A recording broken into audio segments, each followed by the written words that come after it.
Manajemen Sriwijaya FC sudah menjalin kesepakatan dengan pemain naturalisasi bidikannya dan meminta pemain tersebut segera bergabung bersama Laskar Wongkito. Pemain naturalisasi itu menempati posisi penyerang asal benua Afrika.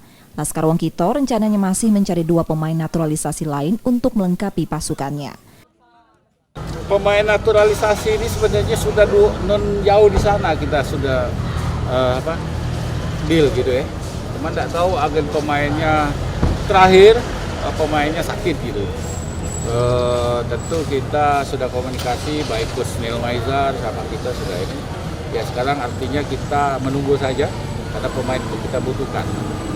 Sambil kita nanti akan mencari yang terbaik lah untuk 1 atau 2 lagi yang naturalisasi. Tapi kita nunggu yang 1 ini saja. Saat ini, pasukan Sriwijaya FC sedang menggelar tur uji coba ke Jawa hingga awal Juli nanti. Nur Muhammad, Kompas TV, Palembang.